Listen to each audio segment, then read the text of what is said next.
எதிர்க்கட்சித் தலைவர் உதயநிதி கைதுக்கு எதிராக திமுக சார்பில் வழக்கு தொடரப்பட்டது. இந்த வழக்கானது சென்னை உயர்நீதிமன்றத்தில் நீதிபதி இளந்தரையன் முன்னிலையில் விசாரணைக்கு வந்தது. தமிழ்நாடு அரசு வழக்கறிஞரின் வாக்குறுதியை ஏற்று திமுக வழக்கை முடித்து வைத்தார் நீதிபதி இளந்தரையன். விவரங்களுடன் செய்தியாளர் மாணிக்கம் இணைப்பில் இருக்கிறார். வணக்கம் மாணிக்கம், கூடுதல் விவரங்கள் என்ன பகிரலாம்?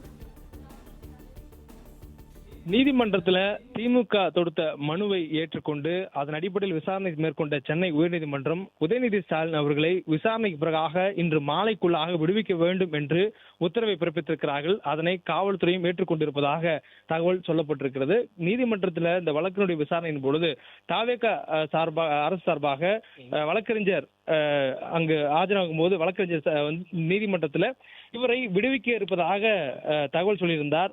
இந்த குறிப்பாக இன்று விசாரணைக்காக மட்டுமே அழைத்து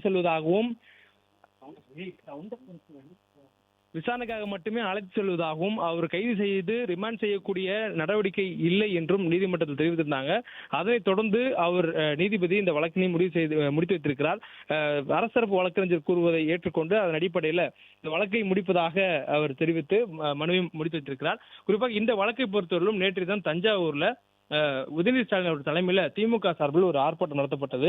விவசாயிகளுக்கு ஆதரவாக காவிரி விவகாரத்தில் தமிழ்நாடு அரசு மௌனம் காப்பதாக குற்றம் சாட்டியும் தமிழ்நாடு முதலமைச்சர் விஜய் காவிரி விவகாரத்தில் மத்திய அரசுக்கு எதிராகவோ கூட்டணியில் இருக்கக்கூடிய காங்கிரஸ் கட்சிக்கு எதிராகவோ வாய் திறந்து பேசுவதற்கு எந்த வகையிலும் தயாராக இல்லை, தமிழ்நாட்டு உரிமைகளை விட்டுக் கொடுத்து விட்டார் என்ற குற்றச்சாட்டை முன்வைத்து ஆர்ப்பாட்டம் நடத்தப்பட்டது. அந்த ஆர்ப்பாட்டத்தில் பேசிய போது உதயநிதி ஸ்டாலின் பேசும் பொழுது அவதூறாக இரட்டை அர்த்தத்தில் பேசியதாக ஒரு குற்றச்சாட்டு அவர் மீது வைக்கப்பட்டிருக்கிறது.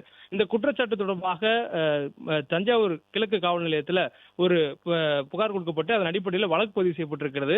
6 பிரிவுகளின் கீழ் வழக்கு பதிவு செய்திருக்கிறார்கள். அந்த வழக்கு அதுல Tamil Nadu prohibition of women harassment act 2002 section 4 படி ஒரு வழக்கு பிரிவும், அதே போன்று ஐடி ஆக்ட் கீழ் ஒரு வழக்கு பிரிவும் பதிவு செய்யப்பட்டிருக்கிறது. இவ்வாறு 6 பிரிவின் கீழாக உதயநிதி மீது வழக்கு பதிவு செய்து தஞ்சாவூர் காவல்துறை அதிகாரிகள் காவல்நிலைய அதிகாரிகள் இன்றைய தினம் உதயநிதி கைது செய்ய வேண்டும் என்பதற்காக இன்று காலை 6 மணி அளவிலேயே உதயநிதியுடைய இல்லத்திற்கு வந்திருந்ததாக தகவல் சொல்லப்பட்டிருந்தது.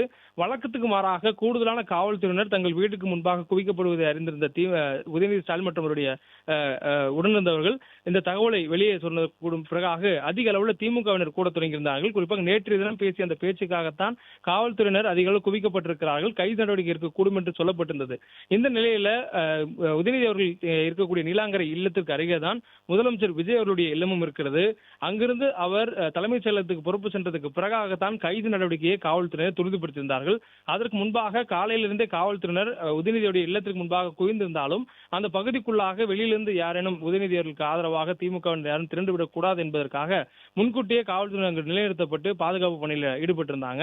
அப்படியான சூழலில் முதலமைச்சர் விஜய் அவருடைய இல்லத்திலிருந்து புறப்பட்டு சென்றதுக்கு பிறகாக அவருடைய இல்லத்திற்கு அருகிலே சன்ரைஸ் அவென்யூ என்ற பகுதியில் நீலாங்கரையில் உதயநிதியுடைய இல்லம் இருக்கிறது. அங்கிருந்து அவர் கைது செய்வதற்கான நடவடிக்கைகளை காவல்துறையினர் முழுமையாக எடுத்திருந்தாங்க. அதுவும் குறிப்பாக சென்னை பெருநகர காவல் ஆணையர் அமல்ராஜ் தலைமையில காவல்துறையினர் முழுமையாக கூடி உதயநிதி அவர்களை கைது செய்வதற்கான அனைத்து ஏற்பாடும் செய்திருந்தாங்க. அந்த சூழல்ல பல்வேறு பகுதிகளில் இருந்து நீலாங்கரைக்கு குவிந்திருந்த திமுகவினர் உதயநிதியை கைது செய்யக்கூடாது என தங்களால் முடிந்த வகையில அனைத்து வகையிலும் கண்டனங்களை தெரிவித்து போராட்டங்கள் நடத்தியிருந்தாங்க. குறிப்பா உதயநிதியை கைது செய்து அழைத்து செல்லும் பொழுது அவருடைய வாகனத்துக்கு முன்பாக படுத்து புரண்டு அவர்களை கைது செய்யக்கூடாது என தங்களுடைய கண்டனத்தெல்லாம் பதிவு செய்திருந்தார்கள். அதையும் மீறி காவல்துறையினர் அவர்களை அப்புறப்படுத்திவிட்டு உதயநிதி அவர்களை பத்திரமாக அவர் இல்லத்திலிருந்து கைது செய்து தஞ்சாவூருக்கு காவல்துறையுடைய வேனிலேயே அழைத்து செல்லக்கூடிய அந்த காட்சிகளும் பார்த்திருந்தோம். இப்படியான சூழல்ல நீதிமன்றத்துல ஒரு மனு தாக்கல் செய்திருக்கிறோம். அந்த வழக்கு விசாரணைக்கு வரணும். நீதிமன்றத்தில் நீதிபதி கூறக்கூடிய அந்த கருத்துக்களுக்கு அடிப்படையில தான் அடுத்த கைது நடவடிக்கை மேற்கொள்ள வேண்டும். நீதிமன்றத்தில் இருக்கக்கூடிய ஒரு விவகாரத்துக்காக கைது நடவடிக்கைகள் மேற்கொள்ளக்கூடாது என்ற ஒரு கோர்ட் நடைமுறைகளை வழக்கு திமுக வழக்கறிஞர்கள் காவல்துறையிடம் எடுத்து கூறி நேரம் கேட்டிருந்தாங்க. ஆனால் அந்த வழக்கு 12 மணிக்கு வருகிறது, அதுவரையும் எங்களால் காத்திருக்க முடியாது என்று கூறி உடனடியாக உதயநிதியை கைது செய்து தஞ்சாவூருக்கு அழைத்து செல்வதாக காவல்துறையினர் அழைத்து சென்றிருந்தார்கள். இந்த சூழல்ல உணவு இடைவெளிக்கு முன்பாக உதயநிதியை கைது செய்வதற்கு எதிராக திமுகவினர் தொடுத்திருந்த மனு விசாரணைக்கு எடுத்துக் கொள்ளப்படும் என்று நீதிபதிகள் கூறிய அடிப்படையில் நீதிபதி இளந்தரையன் முன்னிலையில் அந்த மனு விசாரணைக்கு வந்திருந்தது.